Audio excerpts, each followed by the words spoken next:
In Kingdom Hearts 2, Xemnas and the remaining members of Organization 13 weigh heavily on Sora's mind, and they certainly have the spotlight in Kingdom Hearts 2's villainy. But we of Shedding Starlight would be remiss if we did not mention the other two players of darkness, Maleficent and Pete. Both have returned from an absence. Pete, who was away for so long we never even saw him in the original game, and, of course, Maleficent, who has mysteriously resurrected after her defeat at Hollow Bastion. Let's examine these two villains and how their experience in the world of the past may fuel their intentions in the future. Soon after Sora, Donald, and Goofy leave the mysterious tower and begin their next journey, in the next room, we see three fairies from Sleeping Beauty see a raven perched on the window, and with it, Maleficent's long black coat, all that was left of her. The coat begins to rise and takes the mold of the tall woman. The three fairies panic and run to warn Yen Sid that the mistress of all evil has returned.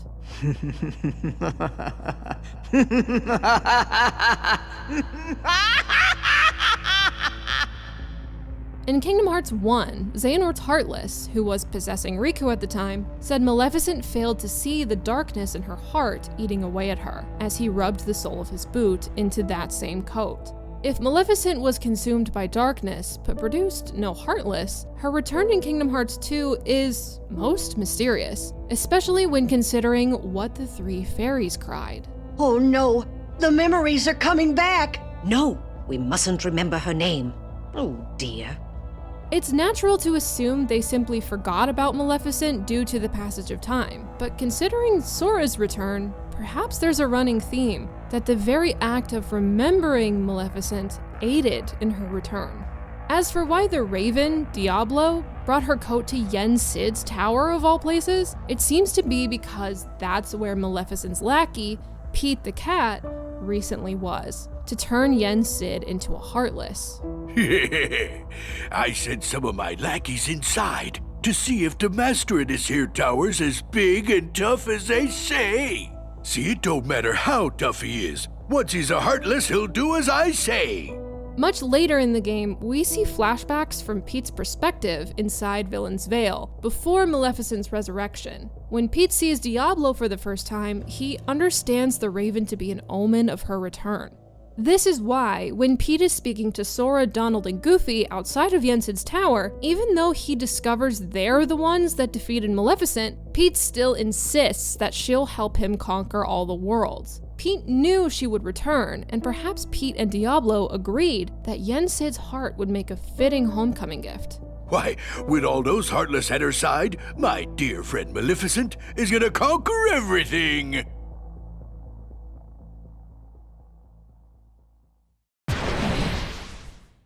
But why would Pete return now?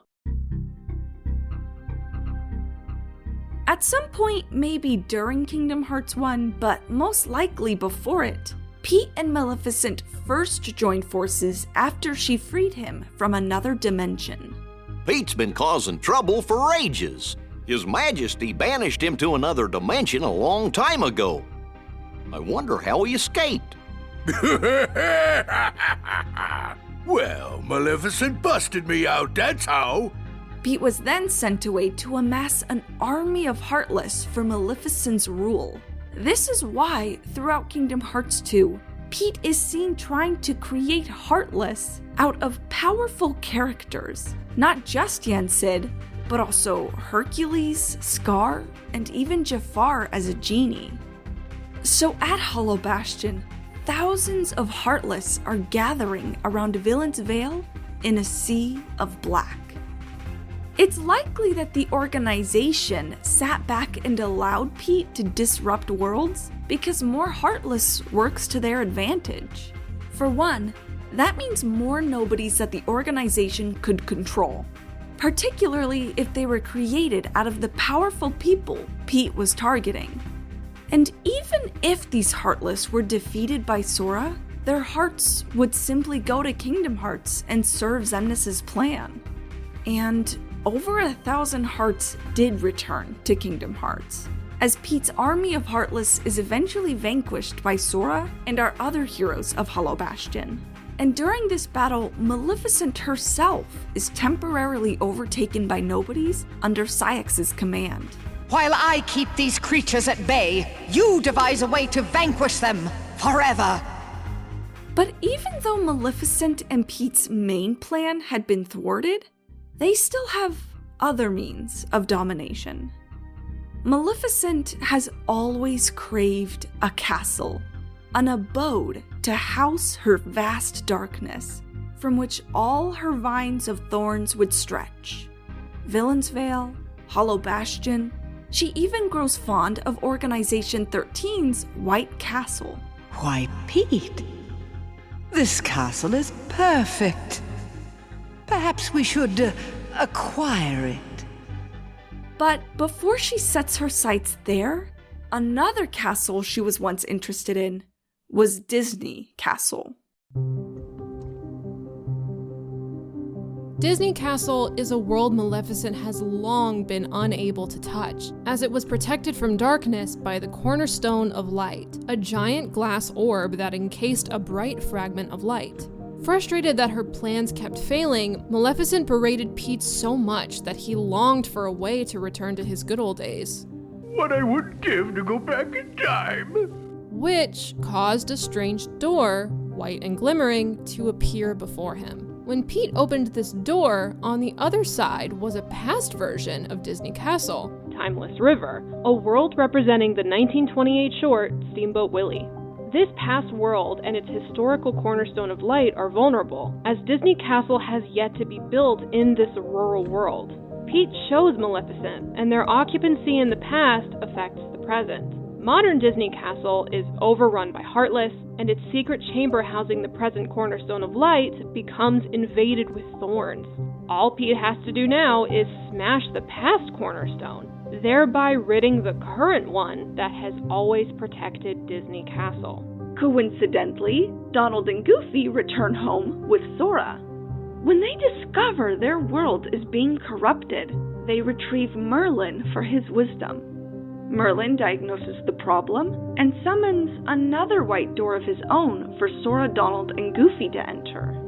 Soon after, the three realize they're in the past.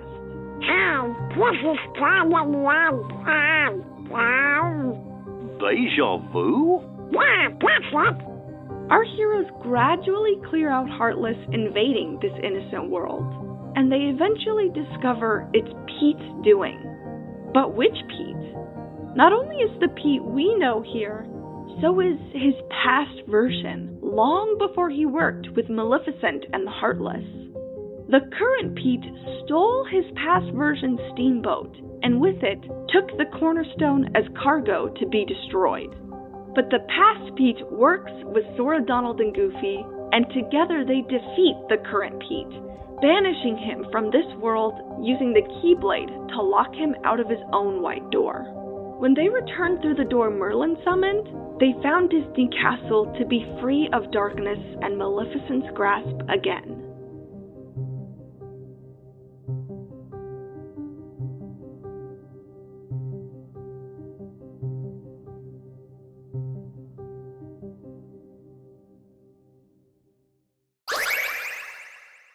So, Maleficent and Pete's army of Heartless was defeated. None of the castle's Maleficent demands succumbed to her power. Throughout Kingdom Hearts 2, Maleficent tries many ways to squash light and begin a reign of darkness, but each time, she fails. She hasn't come nearly as close to world domination as she had in Kingdom Hearts 1 when she gathered all the princesses of Heart to open Kingdom Hearts. A dominion fit to be called Kingdom Hearts must be my dominion! But it's important to remember that to gather the princesses, Maleficent worked slowly and methodically. While she seems to now be working from the shadows instead of the spotlight, we mustn't forget that the shadows are precisely where Maleficent is most powerful.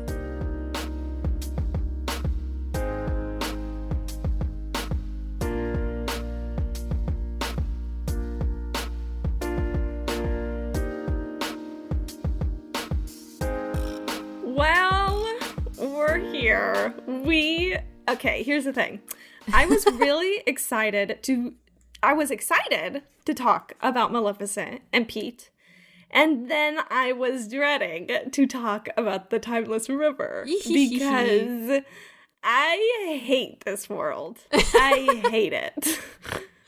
I personally love Timeless River. I know why Mel hates it, but I don't care. I love being a little black and white. I love little rubber hose, cartoony Sora. I love him so much. It's very cute. It's very cute. Yeah, all of the like sound design, everything sounds like it's coming out of a record player. It's perfect. Yeah. I love this world. It's so good. I do love and enjoy and appreciate. I love a game with details and thought. You know what I mean? Mm-hmm. Yeah, for sure. So that I do appreciate. I appreciate the monochrome UI. I appreciate the compressed audio. I think that's all very fun. That being said, anytime a wizard with a blue hat and a beard walks on screen, I know some bullshit's about to happen. But before we get into Timeless River, before we get there, let's talk about Maleficent and Pete first. Yeah. Okay. Woo, woo, woo, woo, woo, woo, woo.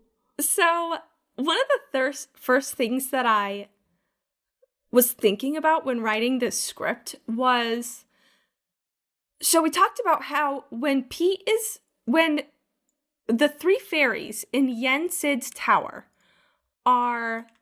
they're like, we mustn't remember her name. Like, we can't remember her. If we remember her, oh dear, they're kind of vague about it. Mm-hmm. But if memories somehow like, okay, because this isn't even like confirmed, Mm-hmm. but like, if memories helped bring back Sora, and if everybody was remembering Sora and Donald and Goofy, I can't forget those two, and then that helped them like revive. My point is, when Pete is outside of Yen Sid's tower talking with Sora, Donald, and Goofy, they're also talking about her. So I wonder if them remembering her, because like chronologically, this is right before Diablo comes, or maybe even like, no, yeah, it's right, yeah, because they go to the tower, they see Pete, and then they go inside and talk to Yen Sid, and then they leave. So I wonder if those memories are also helped like kind of spur her into life. But then that makes me ask the question, like, was she ever supposed to be erased from memories when she was defeated? Yeah. That's the thing. So there's, without any context, way in the future, there's this one character who says, well, we still remember them, so they must still be with us. And it's like, what the fuck are you talking about? Like, when has anybody ever disappeared and then everyone forgot them? You know, like that's always been on purpose because of Nominee. So I don't know how that has to do with anything with Maleficent, Yeah, that's so weird. I never really thought about, because that is such a weird scene of them like, oh, we can't remember her. I never thought about it like that. Huh. It's weird. So I don't know. And maybe, because like what goes around in Kingdom Hearts comes around. So maybe we'll have a better explanation even in the future of games that are not out yet. Mm-hmm. But even right now, it's like, okay, I guess, like, I'll just take it. It's giving very somehow Palpatine returned. It really is. Just a little really bit. Is. God. Okay, so we've kind of talked about how, and we got a couple of emails about what the fuck was Pete doing in Kingdom Hearts 1? Where was he? Like, did he actually meet Maleficent yet? Or did they meet before Kingdom Hearts 1 and he was just away? And I think that latter idea is just so funny. Like, the idea of Pete being gone for so long. Maleficent was like, I can't do this. I need a new goon. I need a new slave. Riku, hi, hello, come here. Hey, little boy, come here. Like, the idea of Riku replacing Pete is so funny. That makes me wonder if he would have been in the League of Villains, whatever the fuck it's called. Oh, yeah. That's a good point. That's a really good point. Yeah, I just think that would make sense because he's just kind of, the villain of Disney Castle. Yeah, that's a really good point, especially because it would kind of introduce Maleficent to Disney Castle. Because the way she talked about it, it seemed like it's something she's kind of always wanted, but like was never able to get because of the Cornerstone of Light. Yeah. And so maybe Pete was like, maybe she met Pete, or maybe she was exploring worlds and came across Pete. Well, no, she said, okay, so they said that Maleficent freed him from another dimension. So I don't know how the fuck, I don't know if it's like the upside down, if she could hear him, but I wonder Pete, touch the lights, Pete. Do you know SOS? But I wonder if she freed him and then he was like, well, I have a castle you can steal. And then they tried it and were like, darn, it's too bright here. I can't even fucking see. Yeah. To me, that makes sense. So that's just my little theory. Blah, blah, blah. My theory? That makes sense. The League of Evil Disney villains are so funny. The fact that that's probably one of the reasons why Maleficent was able to get so much done in the first game is she had like this league to help her out. But when I was watching the flashbacks between her and Pete, one of the first ones is she's like, where is everybody? They really all had better things to do than my return. It's so good. Queen. It's so good. But looking as we're kind of talking about Kingdom Hearts 1 versus Kingdom Hearts 2, I just kind of overall, I think it's very interesting what they did with Maleficent's character in this game. She was she's really scary in the first game, in my opinion. Yeah. And I don't think she's she doesn't do anything different, but they put her next to a big moron. And she's not she's more cartoony than the other antagonists in this game. So just because of those two things, she's just sillier. It's not because she's doing anything silly, but her circumstances are just kind of making her look less scary and stupider. And I guess that makes sense.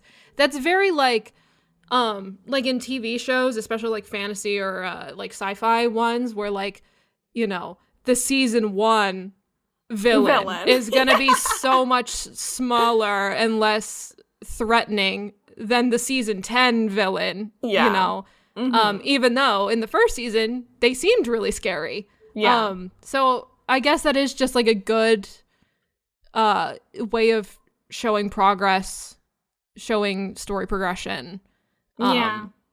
So, yeah, I just think it was interesting. I just wanted to make that observation. She's not as serious this time. Yeah, especially because Maleficent doesn't die in Kingdom Hearts 2, right? She's not dead. She's still out there. So we know she sticks around for who knows how long throughout the series. And it seems like she's cooking something else up. And so it's hopefully, I would just love it if by the end of this franchise, she's back, baby. Oh yeah, we are so back. You know?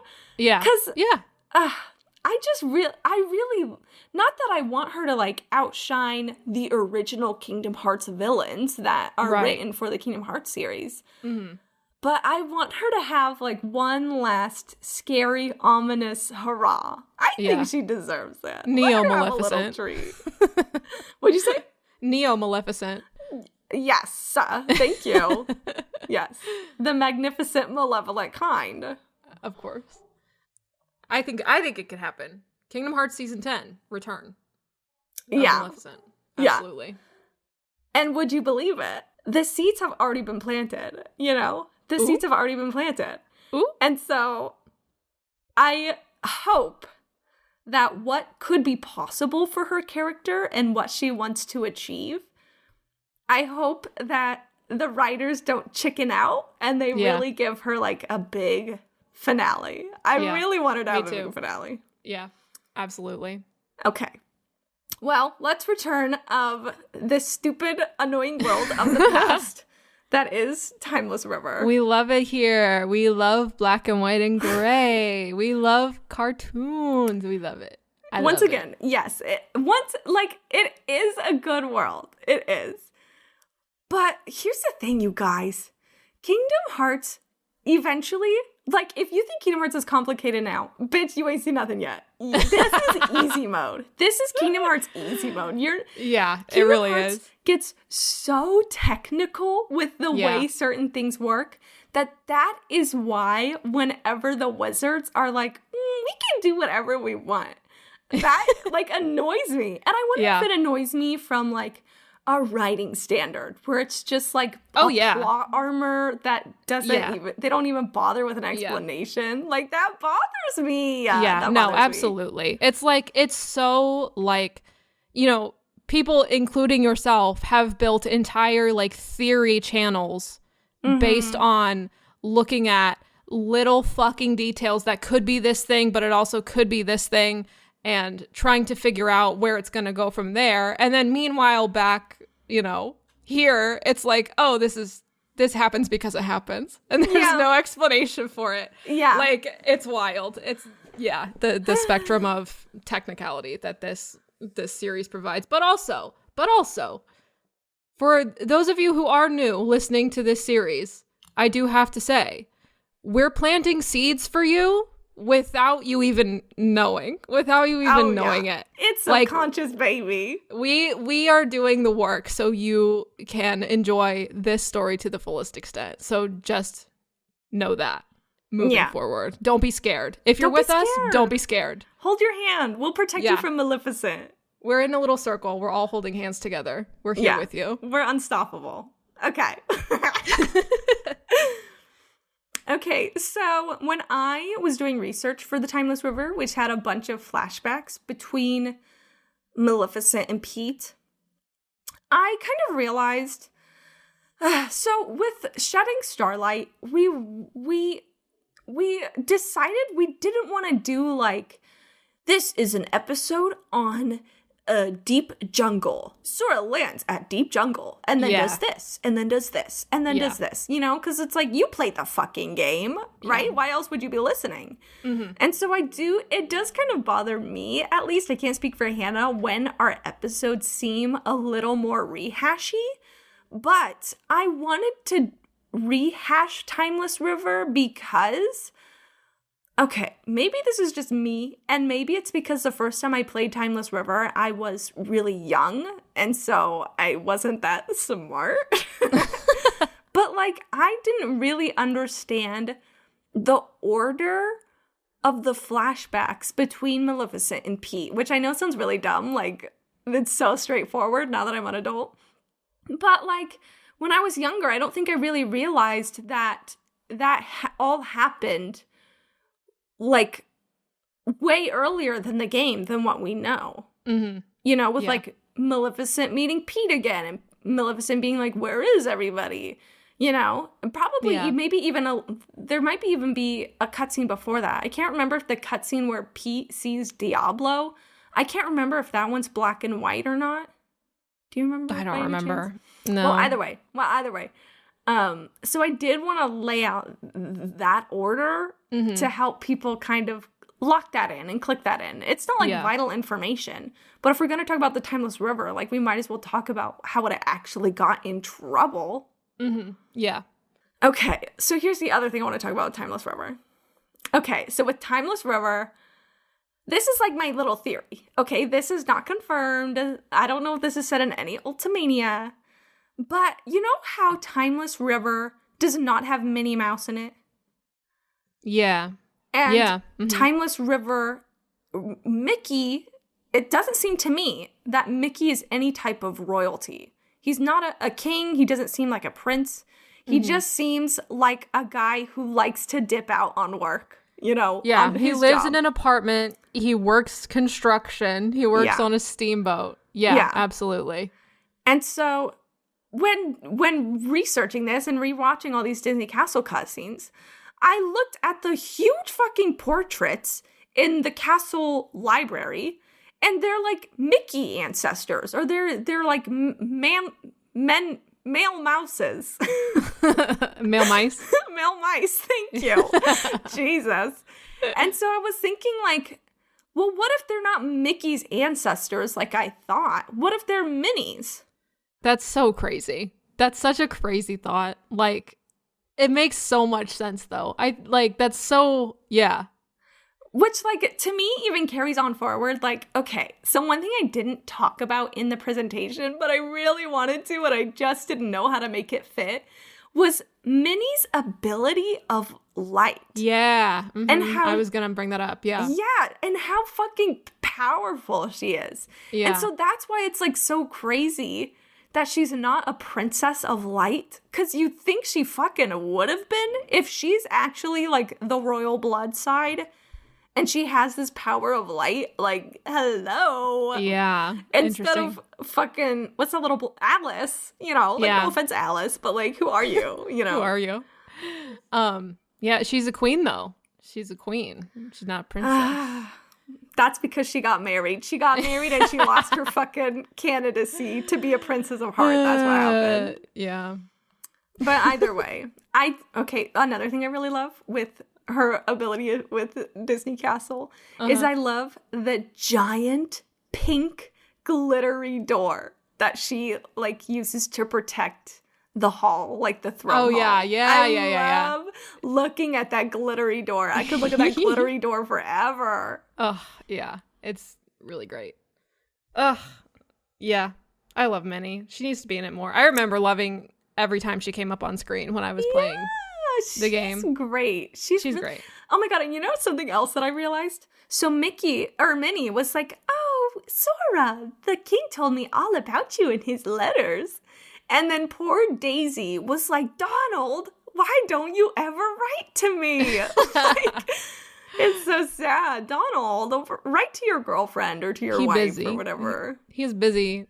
We all know magic. you nap in the gummy ship while Goofy is driving, okay? True. Write to your wife. Okay.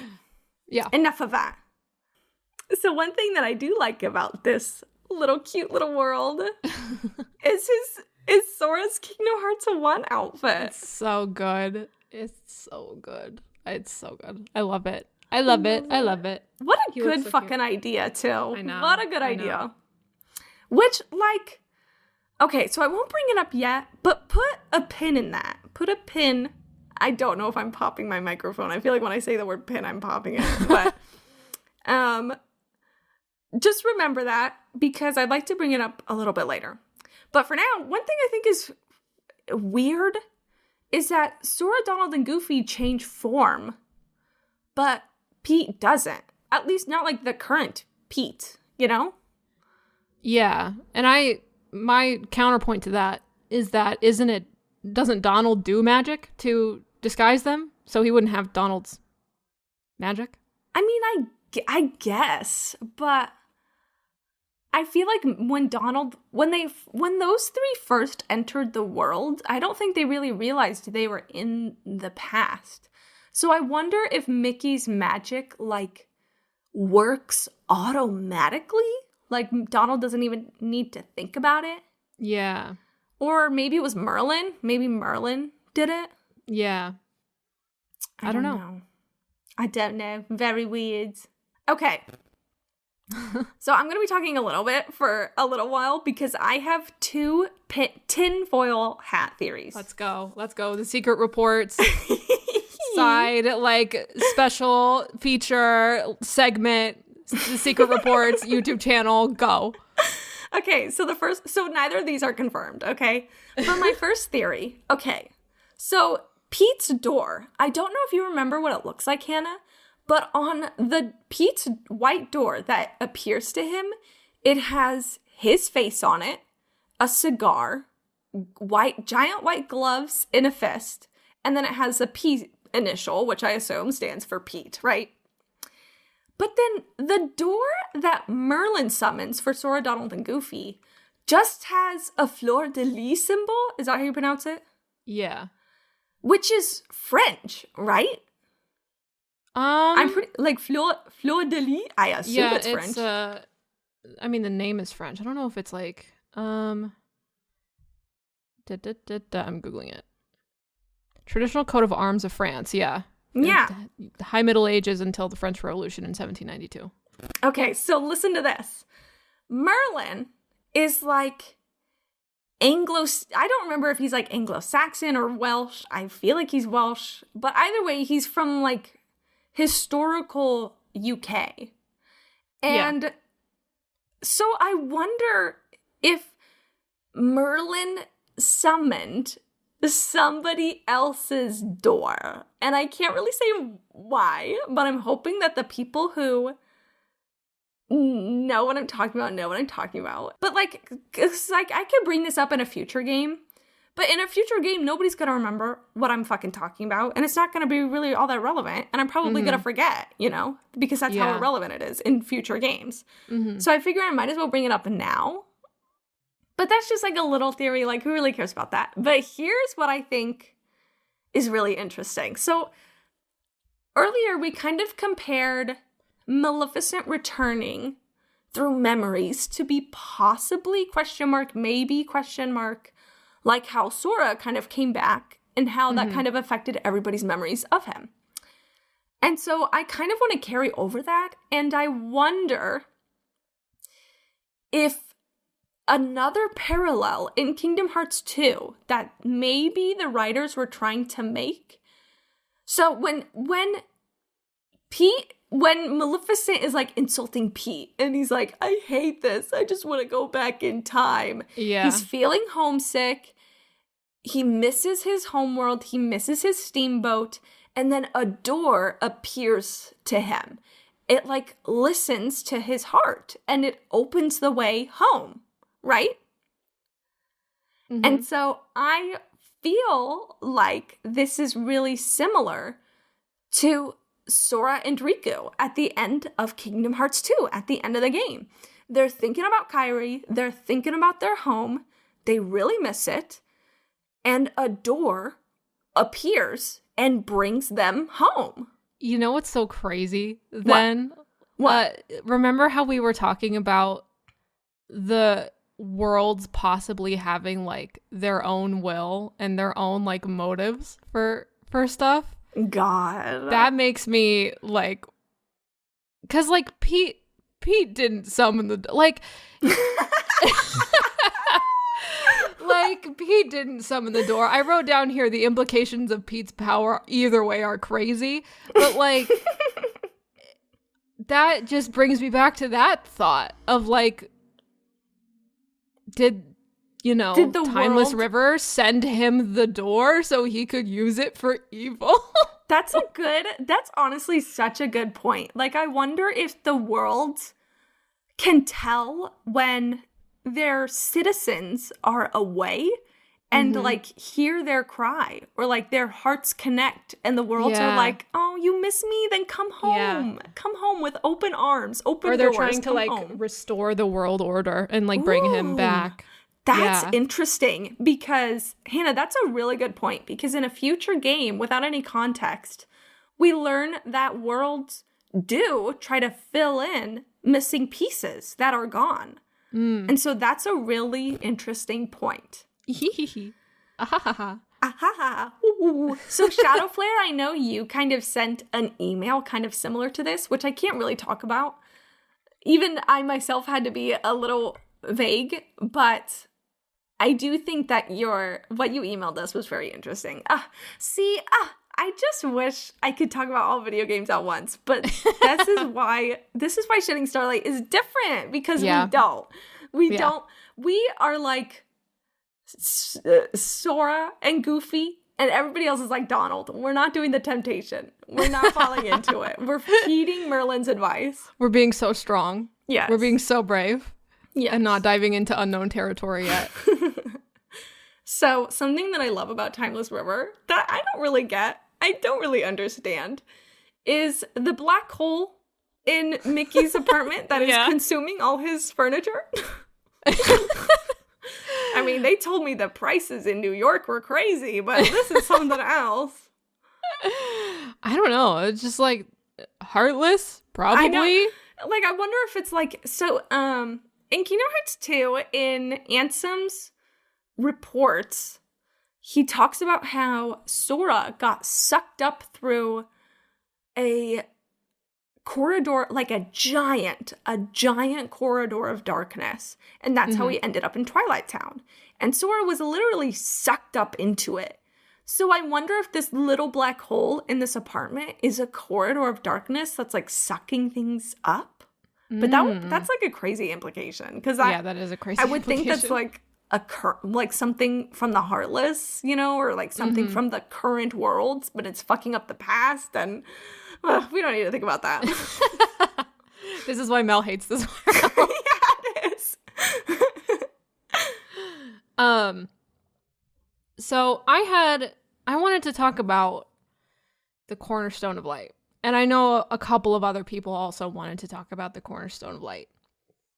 Just like reading through this script, I really thought like it shares a lot of similarities with like what we talked about with the Hearts of Worlds. Like the Cornerstone of Light is not the heart of this world, probably, right? Like could it be? What is it? Why doesn't every world have one of these? And why does this world have one? Like, it's obviously, you know, giving some protection to this world. They established that, you know, somewhat in the same ways of like, as we talked about, the barriers in our first season with the Hearts of Worlds providing barriers and everything. What is it? What is it? Tell me what it is. I mean, I do have a theory of what it is, but unfortunately, I cannot tell you specifically because I don't know. But I almost wonder if Minnie is like the blood of the royalty, and if she has power with light, I almost wonder if like that's her family heirloom. Right. Like, as long as this exists, you will have light in your family or something. Yeah. But I don't know. That is a good point. I think there's probably definitely a tie there, especially if she is like the royal, the royal bloodline or whatever. Yeah. That's so interesting. Yeah. Anyway, though. Okay. So I guess I kind of lied. I guess I have a third tinfoil theory. And what I mean by tinfoil is that, like, it's not confirmed. It is not confirmed. Okay, this is just what I think. But I almost wonder, because in future Kingdom Hearts, we kind of learn more about, like, how the world works. World as in, like, the greater world, like the universe. And we kind of learn how, like, time progresses. We just learn more about, like, the technicalities of it all. Even, like, as recently as Dark Road, which is one of the more newer games. And none of it fits in with Timeless River. Nothing that has ever come out has made Timeless River make more sense. So I almost wonder if they're not actually traveling to the past. They're not actually time traveling. But maybe they're entering a world that kind of is like a record of it. Like, almost like Castle Oblivion. Castle Oblivion, you're not traveling back in time. You're just seeing the scenarios of your past and your past memories. And so I almost maybe wonder if that is what they really entered. But maybe, like, somehow entering it still affects the rest of Disney Castle. And if that's the case, I don't know why. You know, I don't have an answer. But I just feel like it's an actual portal to the past. Really? When no other world works like this, and it doesn't even match the rest of what we know about Mickey in ways that I can't say yet because it's future games. You know? Like, it doesn't make any sense. Can I go a little apeshit right now? Can I go a little insane, actually? Yes.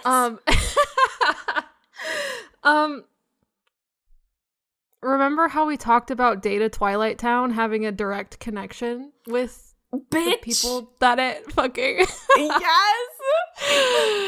Oh my god.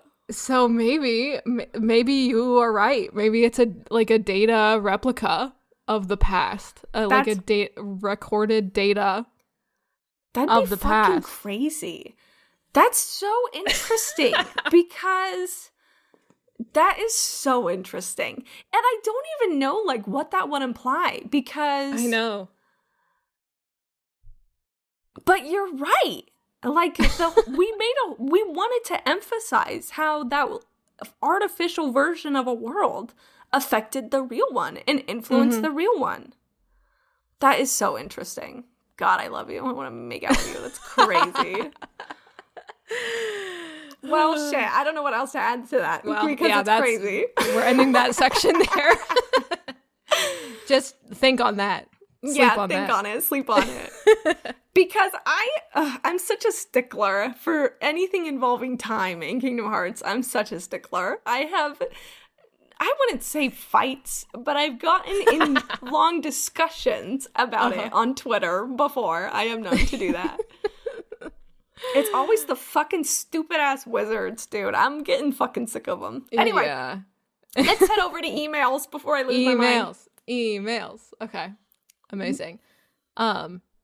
So we split this up again by topic. So we're going to go back to Pete and Maleficent.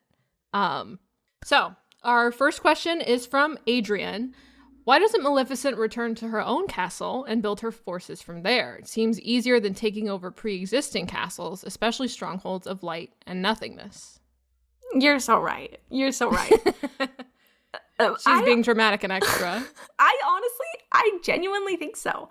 I think maybe now that she knows about other worlds, which, like, I don't know how she ever found out. I don't know if, like, it's weird. It's weird when you think about how nobody should know about other worlds, and yet there was a whole league of Disney villains who all knew, you know? Yeah. Mm-hmm. So somehow she fucking found out or learned.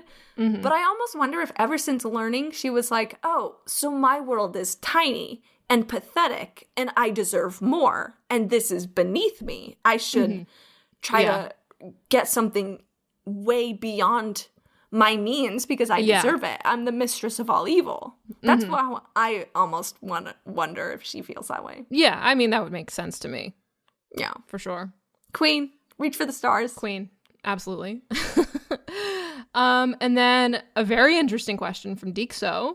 I'm curious how Maleficent was able to resurrect Oogie Boogie. Seems like a completely unrelated process to how she was revived herself. Okay, so she's talking to Rock, Shock, and Barrel, which I can't believe I remember their names. That's kind of gaggy for someone like me. Oh yeah, and she's just using, like, her magic. And then he's back? Is that really all it is? I thought we'd get to see a fucking animation. I feel like a million bugs. What a fucking... Boo! Wow. Well... I don't know how to answer this. It doesn't help that we don't see... Because I guess I just imagined, like, his potato sack body slowly being rebuilt with bugs. I think it's because when he dies, it does that in reverse. He slowly, like... sinks to the ground doing that, yeah. Ew, that's so gross. Ugh. I know. Ew. Bad. Well, Dyxo, you stumped me. We don't know. Oh, we don't Sorry. know. Maybe It's just bugs. Just put a bunch of bugs in a bag and you'll have an Oogie Boogie. Dyxo, I really like you because of your next little email thing. You know, you can read it. Sorry, I jumped in. Okay, so we're moving to Timeless River. Not Mel showing the favoritism. Dyxo says, I'm gonna be real with you. I don't understand a damn thing about this world. I've just accepted the fact that Merlin is functionally a god of the Kingdom Hearts cosmos, and any attempts to make sense of his shenanigans will fail. Yes, I agree. I hate him and his stupid blue socks that are so long I just want to rip him off his ankles and push him down. Oh my god. Yeah. Okay. Dyxo didn't really have a question, but I really wanted to include it because it's funny. We'll move back to Adrian. Am I crazy, or does Timeless River kind of imply that a world and its inhabitants can drastically change over time in appearance, color, and art style? Yeah, it's kind of weird. That kind of reminds me of how in a future game, we get to kind of revisit 100 Acre Wood, but it kind of looks different because they can kind of do more with it and make it look a little different. Mm-hmm. And, you know, like, obviously that could just be like, oh, like, graphics, hello, like, they just wanted to put a little more budget into it, you know? But, like, I don't know, what if, you know, have a little fun. The next time you come to Atlantica, it will be so much easier to move around and swim. They all got used to fucking swimming easier. Yeah. Yeah, that is the really, like, genuinely, that is another thing that really weirds me out about Timeless River. Mm-hmm. Yeah. Is the complete change in art style and color. And these are the same characters. Like, that's supposedly the same Pete. That's supposedly the same Mickey. And I think that's why I kind of gravitate towards the idea that it's not like the real past, but it's like an alternate world that affects this one or something. Yeah. Because it's just... And, like I said, that's not confirmed. If anything, like, they'll probably tell you it's canon that it is the past. But I just think that's stupid. Yeah. Yeah, it is stupid.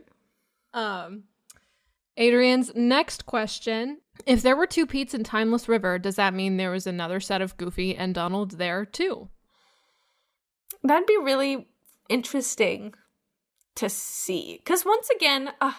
Forgive me, but I'm not super familiar with really early Disney material. Yeah. Like, I don't know if I have seen true, uncut, unedited footage of original Disney shorts of, like, Donald, you know? I don't even know if I could have told you what Donald originally looks like had it not been for the Timeless River, you know? He's still wearing his cute little navy outfit. But, like, his eyes are different. And I don't know if I've ever seen his eyes not be the way they are now. You know what I mean? Yeah. Yeah. I mean, they, like, Goofy and Donald definitely didn't exist in Steamboat Willie, I'm pretty sure. But, like, they kind of just had all of the characters from those early cartoons. Yeah. Yeah. I don't know. It would be funny, though. It would be funny if they had kind of had to get into those classic time travel shenanigans where they had to, like, avoid their other selves, you know? One Pete leaves the room right as the other is coming in. Yeah, exactly. Pete didn't give a fuck, but Pete's Pete, you know? Yeah.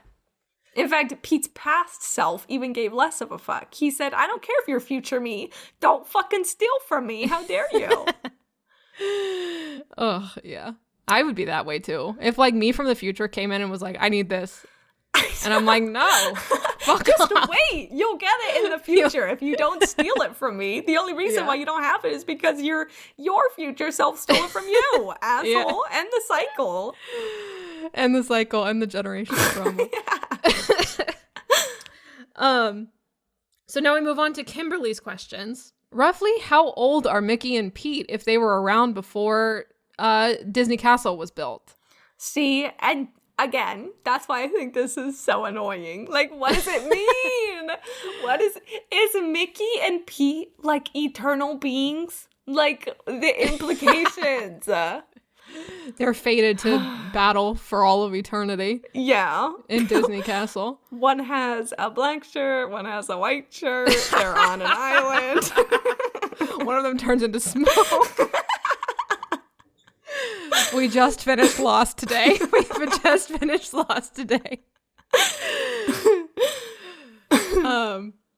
Yeah. All these questions are like, yeah, you're so right. We don't... They really are. This last one by Kim kills me. Just the way she phrases it. So Kim's last question. Does Mickey cause Pete's villain arc? Did slapstick shenanigans cause him to become evil? Mickey was a rude little mouse before he met Yensid. Which is true. What kills me about this phrasing, did slapstick shenanigans cause him to become evil? Do you mean Pete or do you mean Mickey? Mickey was a rude little mouse. Yeah. That's so funny. It's so funny. Yeah. And to that, I say he sure was. He sure was Yeah. a rude little mouse. Charles Entertainment Cheese ass type of shit. Honestly, what is up with all these cartoon characters starting off so crude and then becoming like America's beloved? Like, what is the deal with that? Ugh. Especially cartoon mice. It's always cartoon mice. When's the next one coming? We better fucking prepare. Oh my god. Okay, well, that was our last question. Wow, what a doozy of an episode. I really enjoyed it. What a doozy. Yeah, this was a long discussion. We half these questions are like, yeah, you're so right. Why is it that way? In the end, though, all you gotta do is go back to the world and listen to the fucking Ferris music that has such a short loop, it feels like. And you just gotta go in the... Like, why was one of the portals like a miniature town? Yeah, like a diorama town. Yeah. I don't know. I don't know. Anyway, we have to stop. we can't. Okay, well, Mel, what is our next episode gonna be? I don't know. Oh, it's secrets, isn't it? Is it really?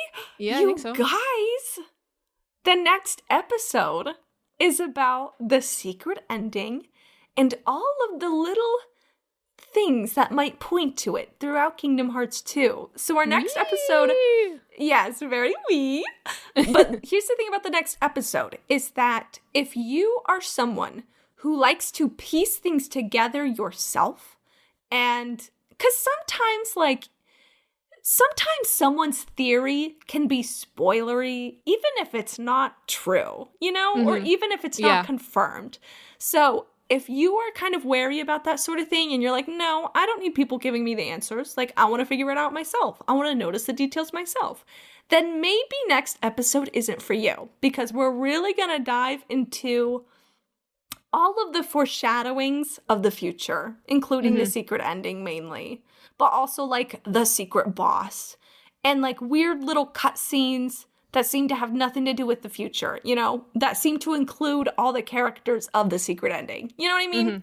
Things like that. So, yeah. Oh my God, I'm so excited. So exciting. Secrets Beyond the Keyhole. Let's go. Number 2. Yay. Go. So, if you like the episode, if you like the show, give us 5 little stars. We are 2 reviews away from getting 100 5-star reviews. Oh my God, are you serious? I'm serious. So if we could get 2 more, we'd have 100 perfect score. That's incredible. Oh my God, incredible. I'm so proud. I'm so proud too. I'm so glad everyone likes the show. So if you want to be one of those next 2, 5 stars on either Spotify or Apple Podcasts, do it. Do it. And if you're watching on YouTube, like and subscribe. Always. Leave a comment. Leave a comment. Share with a friend. We haven't said that in a while. If you like the show, you have Kingdom Hearts friends, or you have anyone that you want to get them into Kingdom Hearts, we're the show for them. Especially if they're a Kingdom Hearts 2 truther, where they're like, Kingdom Hearts ended after the second game. The rest don't exist or whatever. Absolutely. Well, guess what? They can watch up until the next episode, so you might as well share it with them.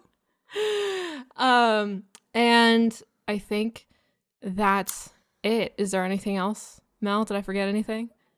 Well, if you have any questions about that, I don't know if yes. Okay. If you have any questions about next episode, you can email us at sheddingstarlight@gmail.com. No bells and whistles, no capitals, no spaces, no nothing. But we love reading people's emails aloud. And so if you can kind of edit down your email, make it short and concise, that's going to allow us to read what you have to say word for word on the podcast, which we love to do. So thank you very much. Heck yeah. All right. Well, as always, thank you all for listening.